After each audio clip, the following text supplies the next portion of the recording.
धर्म स्थापकस्त्वं सर्वधर्मस्वरूपकः आचार्याणां महाचार्यो रामकृष्णाय ते नमः।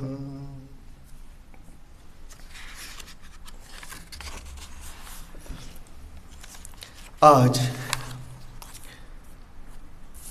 माँ महोत्सव के दिन बहुत लंबे समय के बाद मैं यहाँ पर इसको अटेंड कर रहा हूँ। खैर, अधिक समय ना लेते हुए परिचय में हम प्रारंभ करते हैं आज का विषय।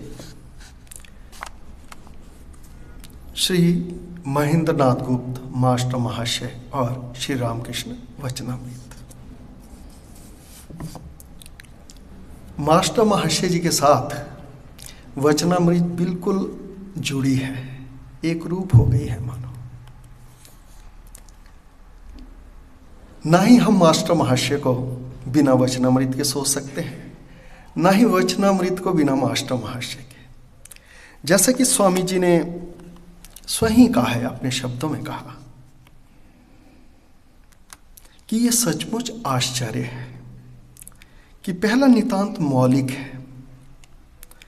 किसी महान आचार्य का जीवन चरित्र लेखक के मनोभावों की छाप पड़े बिना जनता के सामने कभी नहीं आया, जैसा कि आप करके दिखा रहे हैं। कितनी सुंदर बात है कि महान पुरुष का या महान आचार्य का जीवन चरित्र या उनकी बातें बिना अपने मनोभाव के ऐसी जैसी कि वैसी ही उन्होंने रख दी है, बिना अहंकार गए बिना नहीं होता ऐसा। मनुष्य जरूर अपना कुछ ना कुछ लेप लगाता है। यहाँ तक कि स्वामी विवेकानंद कहते हैं कि सुकरात के वार्तालाप में प्लेटो ही प्लेटो की छाप है, मतलब उनकी लेकर उन्होंने अपने ही बातें ऊपर कर दी है। परंतु मास्टर महाशय जी के विषय में ऐसा नहीं। जिस तरह से हम देखते हैं कि श्री रामकृष्ण जी ने जब उन्हें अपना यंत्र बनाना था, हाँ ये तो विदित है कि मानो श्री रामकृष्ण की कृपा तो उन पर बचपन से ही थी। बहुत छोटी अवस्था से, भले वो जानते नहीं थे। जब कभी एक जगह वर्णन आता है, किसी समय खूब तूफान होता है तो डरते हैं, तब उनको किसी दिव्य पुरुष के दर्शन होते हैं। जब मास्टर महाशय श्री रामकृष्ण के पास आए तो सर्वप्रथम उन्होंने निश्चय ही कर लिया था कि यही यंत्र बनेगा, कि उनका स्वभाव भी इसी प्रकार से था, डायरियाँ लिखना इत्यादि जो भी कुछ। पर चलो पहले देखते हैं किस तरह से उन्होंने यंत्र बनाया। उनका समस्त अहंकार को तोड़ा। क्या क्या अहंकार तोड़े? सर्वप्रथम संसारी जीवन का अहंकार। जब उन्होंने उनसे पूछा तुम्हारा विवाह हुआ है, बच्चे हुए इत्यादि, तो बड़े मजाक करते हुए कहा, वास्तव में विवाह होना, बच्चे होना ये तो कोई अपराध नहीं है, लेकिन हाँ जब हम परम सत्य की बात करते हैं तो ये उपलब्धियां उतनी ही ठीक है जितनी हमें हमारे परम लक्ष्य की ओर ले जाए। परंतु इसी में ही घूमना गोल गोल तो मनुष्य को यही क्लेश का कारण होता है। यदि हम ईश्वर केंद्रित जीवन ना बिताएं तो फिर यही हमारी चीजें जिनसे हम सुख की आशा रखते हैं वही हमारे जीवन में क्लेश का कारण बनती है। तो श्री रामकृष्ण ने इस तरह से कहा कि उनको लगा कि सचमुच में विवाह करना और बच्चे जन्म करना एक बड़ी उसकी बात है, और ये उपलब्धियां हमारे संसार में कितने, विवाह होगा तो बहुत ढोल और बजता है, बच्चे हो गए बड़ी खुशी हम जाहिर करते हैं। लेकिन श्री रामकृष्ण ने मास्टर महाशय के मन में ये चीज डाली, तो उनका जो एक पारिवारिक दृष्टि से अहंकार था कि हाँ हमारे पास ये सब चीजें, वो तोड़ दिया। नहीं, ये उपलब्धि नहीं है। ठीक है, श्री रामकृष्ण ने खुद ही उन्होंने प्रश्न भी उठाया और ये भी बताया कि गृहस्थ कैसे निभाना। गृहस्थ के श्री रामकृष्ण कभी भी विपरीत नहीं थे, अगेंस्ट नहीं थे। ये एक जरूरी हमारा धर्म है।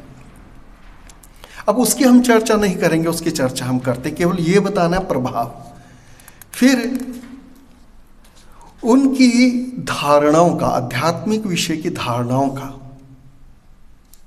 क्योंकि उनको ठीक ठीक विषयों पे, आध्यात्मिक विषयों पर लाना है और उनको एक यंत्र बनाना है, उस पर उन्होंने ठीक से चोट लगाई कि जिसमें हम देखते हैं कि प्रथम साकार और निराकार के विषय में। तो वो आश्चर्यचकित हो गए। उन्होंने जब पूछा तुम्हारा साकार पर विश्वास है कि निराकार पर? अरे ये क्या, दोनों चीजें एक साथ, या कहो साकार या कहो निराकार। ईश्वर साकार भी हो सकते, निराकार भी हो सकते, ये तो उनकी डिक्शनरी में कभी था ही नहीं। वास्तव में उस समय पाश्चात्य का प्रभाव पड़ने से, मुस्लिम प्रभाव पड़ने से ये सब बातें थी। सनातन धर्म में ऐसा कभी है ही नहीं। साकार और निराकार कभी अलग देखे ही नहीं जाते वास्तव में। ये तो सिंपल उस प्रकार से है जैसे मानो जल निराकार है, जब हम उसने व्यवहार करना चाहते हैं तो उसे अंजलि में लेते हैं तो अंजलि का आकार धारण कर लेता है। जब हम अपने भगवान को भजना चाहते हैं तो किसी रूप के माध्यम से भजना चाहते हैं, जैसा हमारा हृदय स्वीकार करता है, मन स्वीकार करता है, और वही सर्वव्यापी होता है, कण कण में विराजमान होता है। तो ये तो हमारे भीतर ही है, लेकिन हाँ, शायद हमारे पास इतना तर्क नहीं था कि हम उनकी बातों को काट सकते। श्रद्धा हमारी दृढ़ नहीं थी। किसी ने प्रश्न उठाया तो हम खुद ही भूल गए, हाँ ये गलत है, पर ये गलत कभी था ही नहीं।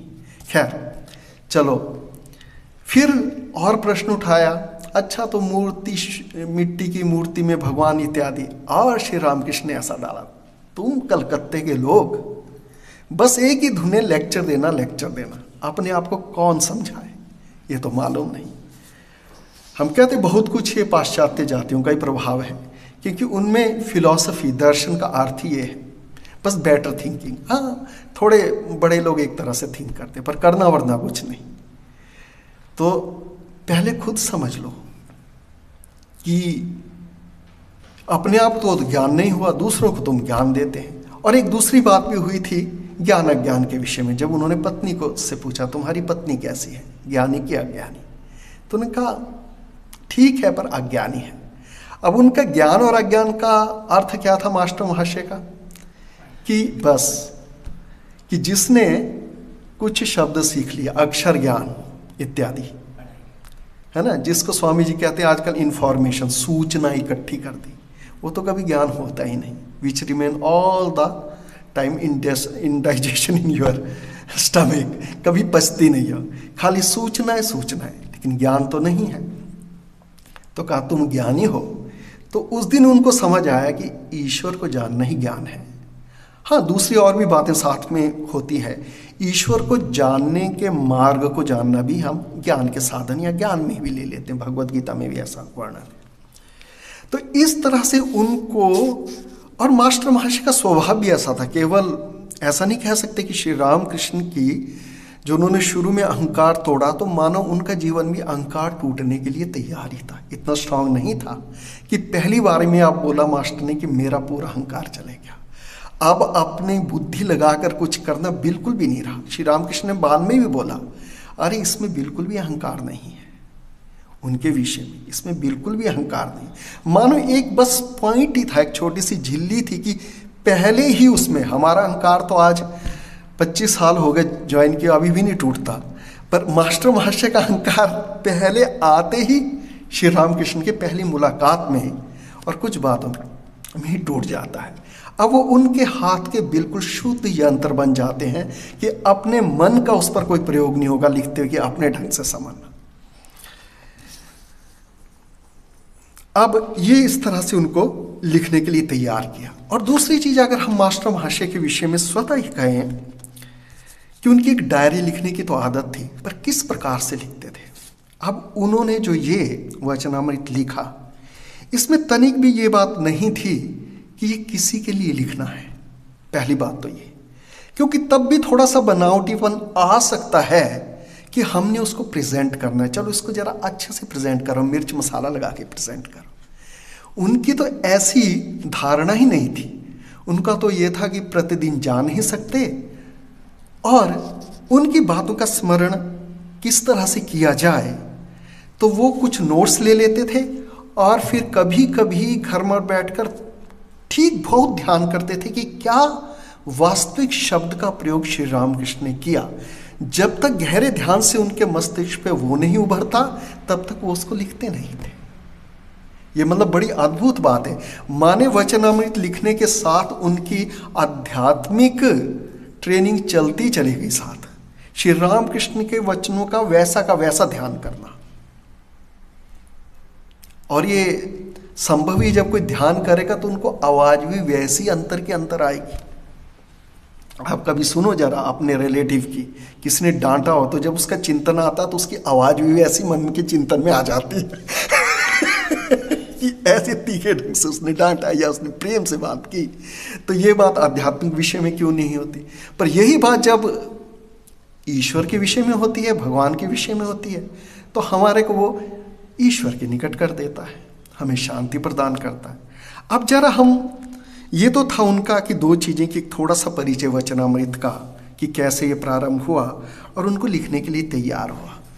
पर एक मुख्य चीज हम देखते हैं कि किस प्रकार से, हाँ अच्छा एक दूसरी बात भी साथ में, तो ये जब ऐसा करके लिखते थे, कभी किसी ने कहा भी कि क्या आप नहीं बताओगे हमें आपने क्या लिखा, कुछ लिख रहे हैं आप, बोलते नहीं, वो केवल मैं अपने लिए लिख रहा हूँ, जब तक मुझे कुछ आदेश नहीं होता मैं ये चीज़ बाहर प्रकट नहीं करूँगा।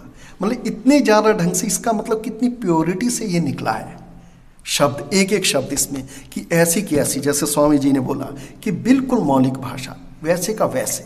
और इसके अतिरिक्त जो स्वामी जी ने उनको शब्द दिए कि भाषा की भी जितनी प्रशंसा की जाए उतनी कम, वह इतनी ताज़ा, इतनी पैनी और सर्वोपरि इतनी स्पष्ट और सरल, सभी गुण मानो इस उसमें एक वचनामृत नामक ग्रंथ में पढ़ गए। इसीलिए शायद यह महान कार्य करने के लिए आपके लिए सुरक्षित था, ऐसा स्वामी विवेकानंद ने कहा। अब हम एक मुख्य करते हैं, ज़्यादा समय भी नहीं है, कि किस तरह से जब वो पहली मुलाकात में आए तो उनके जीवन में क्या प्रभाव पड़ा। बहुत ही अद्भुत है, हमारे को ज़रा उसमें उनका थोड़ा सा एक परिचय मिलता है। निश्चय हम ये जानते हैं कि उनके जीवन में कि श्री मास्टर महाशय आध्यात्मिक दृष्टि से पूरे ब्लैंक नहीं थे, खाली नहीं थे। उन्होंने शास्त्र पढ़े हुए थे, इवन हमारे ये पाश्चात्य ग्रंथ भी पढ़े थे और भारतीय शास्त्र भी उन्होंने पढ़े थे, भागवत इत्यादि, चैतन्य महाप्रभु इत्यादि, और इन चीज़ों का उनको ज्ञान था।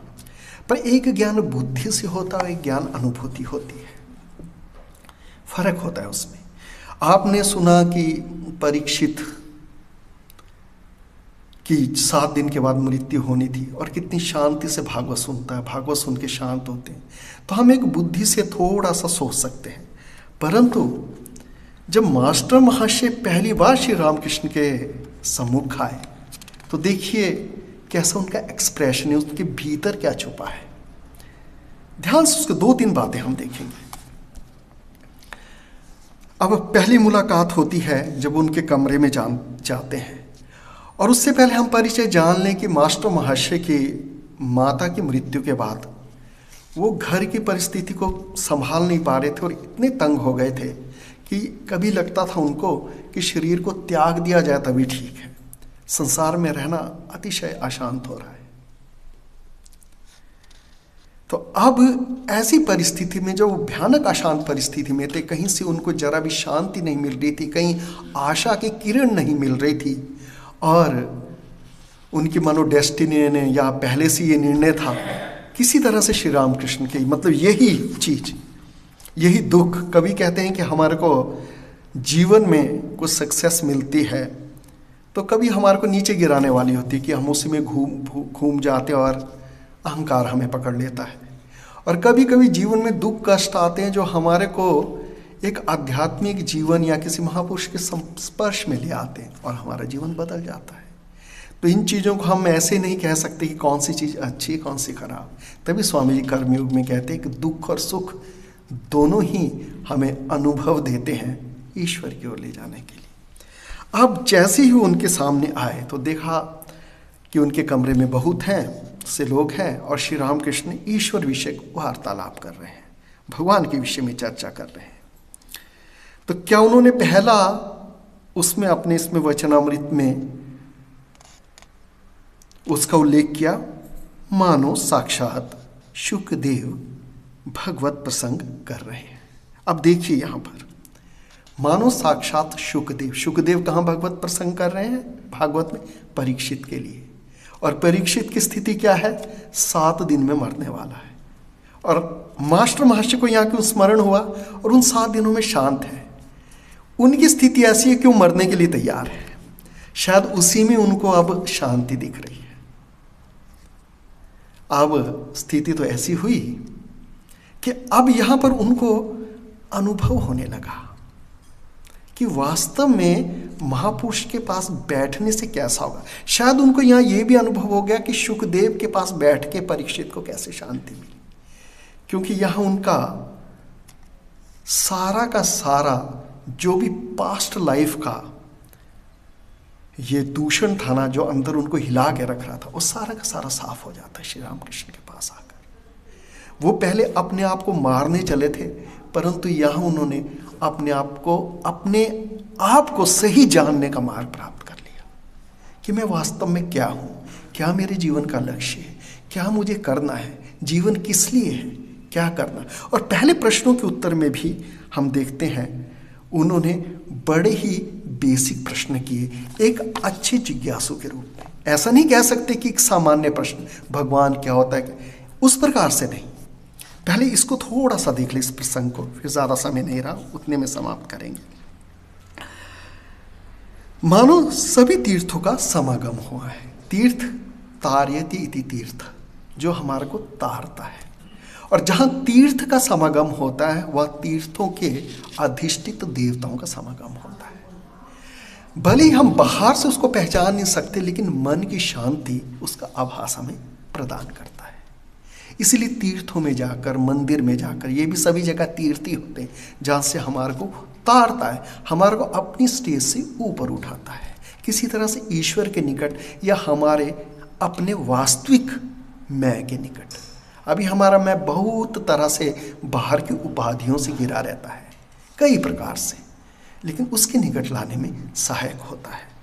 तो कहते हैं अब उनको सब तीर्थ दिख रहे, क्योंकि वो एकदम अपने आप में शांति विभोर हो जा रहे, शांत में विभोर हो जा रहे, आनंद में विभोर हो जा रहे। और दूसरा क्या उदाहरण देते हैं कि अथवा मानो श्री चैतन्य देव पूरी धाम में रामानंद स्वरूप आदि भक्तों के साथ बैठकर भगवान का नाम गुणगान कर रहे हैं। क्योंकि श्री रामकृष्ण के वचनों में यही होता है, कुछ भगवत चर्चा होती है और नाम गुणगान होता है।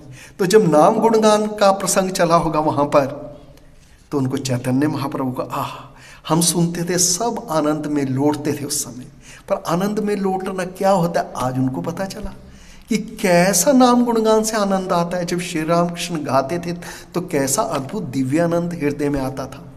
तो आज हम उसकी कल्पना कर रहे हैं, लेकिन मास्टर महर्षि को ये सब प्रत्यक्ष अनुभव होने लगा। और जब कोई चीज प्रत्यक्ष अनुभव होती है, प्रत्यक्ष सुख और आनंद अनुभव हुआ, और जीवन की ज्वाला से जो जले हुए थे वो सब एकदम से ठंडी हो गई, तो उसका क्या प्रभाव पड़ा आगे और चर्चा हुई, ऐसा कोई।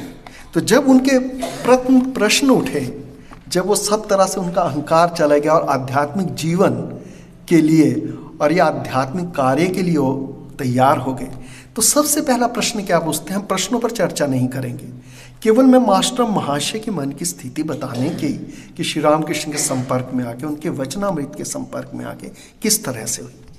पहला बेसिक प्रश्न क्या उठा उनका कि भगवान में मन कैसे लगे।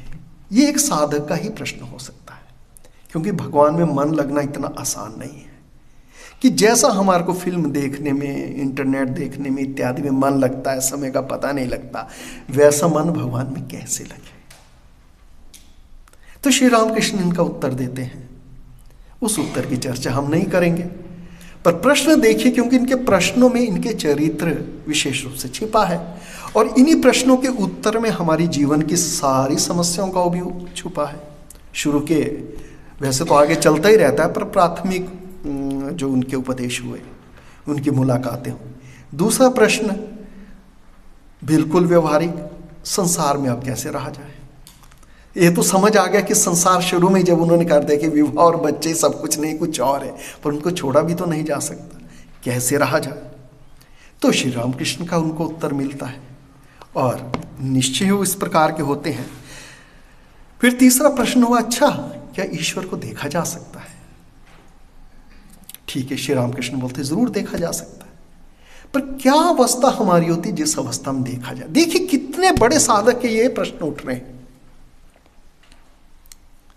कितने बड़े साधक ये प्रश्न उठ रहे हैं। ये कोई प्रश्न बने बनाए नहीं, उनके अंतर से आ रहे हैं। कैसे? अहंकार गया, जैसे अहंकार सारे आध्यात्मिक जीवन की जो हमारी ये ठीक ठीक अधिकारित्वपन आता है ना हमारे में भगवान के प्रति जाने का, वो उसी समय पर आता है जब हमारा अहंकार क्षीण हो जाता है या भगवान के साथ भगवान को लेकर हो जाता है। तो उसी के बाद उनके जीवन के आध्यात्मिक जीवन के मुख्य प्रश्न आए, इवन अपने व्यवहारिक जीवन को लेकर भी कि संसार में किस तरह से रहा जाए, अंतर से प्रश्न। अब इस प्रश्नों का उत्तर मिल गया तो उनके लिए आध्यात्मिक जीवन का एक प्रारंभिक लाइन माने प्रथम 2 मुलाकातों में हो गई।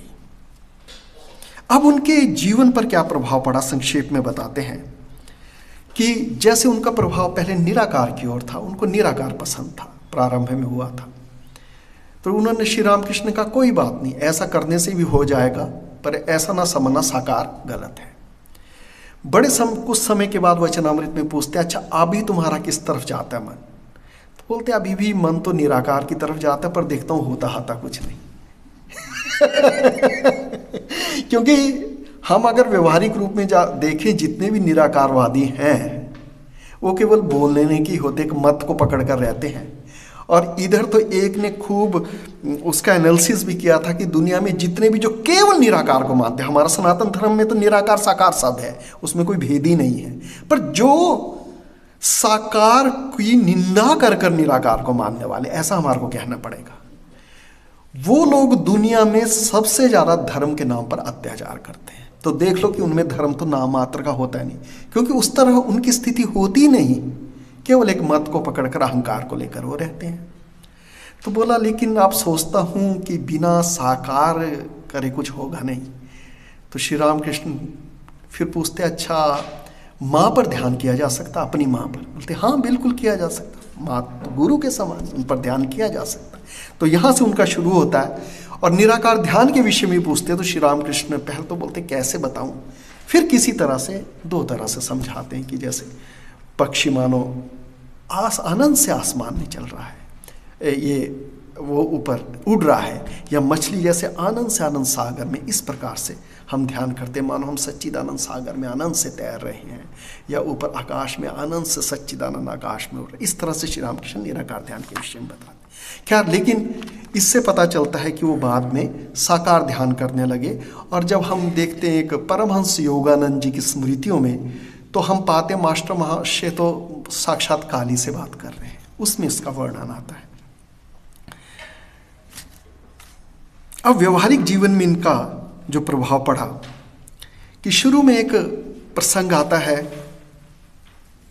पत्नी का, कि वो पूछते यदि पत्नी विरोध करे कि यदि तुम मुझे नहीं देखते, तुम जाला उसमें, तो क्या किया जाए?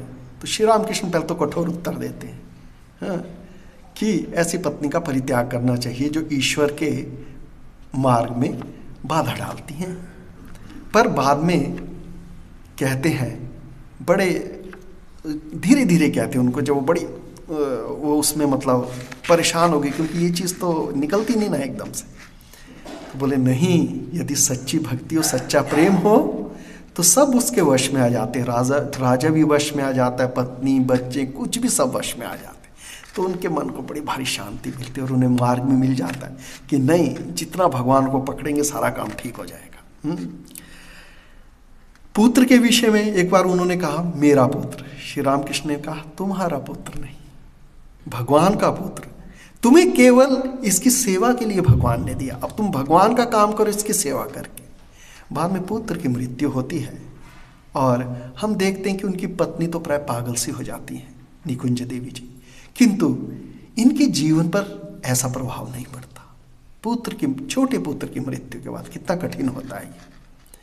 और इसके अतिरिक्त उनका जो एक दूसरा पुत्र, बड़ा पुत्र, बाद में बड़ा या कौन सा होता है मुझे इस समय ऐसा स्मरण नहीं, लेकिन चारू बाबू जो बिगड़ जाते, उस समय मास्टर महाशय 3 नौकरियां कर रहे होते थे, जैसे कि जो मर्डर से पुस्तक निकली उसमें है। और इन 3 नौकरियों में से वो एक से अपना घर चलाते थे, एक माँ शारदा को देते थे, एक मठ को देते थे, है ना। ये गृहस्थ भी थे और सन्यासी भी थे। आदर्श गृहस्थ और आदर्श सन्यास हम मास्टर महाशय में देखते, पर इसको व्याख्या करने का मेरे पास समय नहीं है, मैं बस हल्का सा बताऊंगा। तो जब वो कुछ रेस कोर्स इत्यादि में जाने लगता है उनका बेटा, तो पहले उनको समझाते हैं कि ये धर्म का घर है, यहाँ धर्म का धन आता है, अब तुम इस तरह से व्यय नहीं कर सकते। देखिए मतलब मास्टर महाशय का व्यवहारिक जीवन देखिए, कितना कठिन है ऐसा जीवन। आपको लगेगा कि पूर्व जन्म में राजा हरिश्चंद्र इत्यादि इत्यादि की कथाएं सुनते थे, लेकिन श्री रामकृष्ण ने इस समय भी ऐसे व्यक्ति तैयार किए हैं। अब जरा सोचिए इस बात को। जब वो नहीं माना तो उनका तो अब यहाँ घर से निकल जा, एक घर इसके लिए नहीं, तेरी शिक्षा हो गई है तो अपना देख, फिर जैसे मर्जी जीवन बता, पर ये घर इसके लिए नहीं कि अधर्म के से ये घर में चले, या धर्म का धन आता है उसका प्रयोग धर्मपूर्वक ही होगा। अब वो चले जाता है अपनी नानी के पास, पर नानी भी कितने दिन जब उनका शरीर चले गया तो किसी ने नहीं देखा। तो एक दिन परिस्थिति ऐसी आती कि उनको बड़ी भिखारी की तरह परिस्थिति में आती है, और वो मास्टर महाशय जहाँ रहते थे वहाँ पर आते हैं। तो उनका ही एक भक्त होता है जिनके पास उन्होंने धन दिया होता है कि कोई भी दुखी मिले उसकी सेवा करना। तो बाहर देखते हैं कि बड़ी भयानक अवस्था में उनका ही बेटा, और उनसे मांग रहा है कुछ दे दे। अंदर नहीं आया, जो बाहर आए। तो उनका अब धन तो मास्टर महाशय का ही, उनसे पूछ कर मुझे देना चाहिए, ऐसे नहीं दे सकता क्योंकि उनका बेटा ही है जिनको निकाला इन्होंने। तो गए तो उनसे पूछा क्या करूं, तो थोड़ा सा सोच कर उन्होंने कहा अच्छा ऐसा करो, इसे दे दो, पर पहले उससे वादा करो कितने दिन में वापस लौटाए। वो उसको अकर्मण्य नहीं बनाना चाहते थे, ऐसा नहीं था कि उसके प्रति कठोर थे।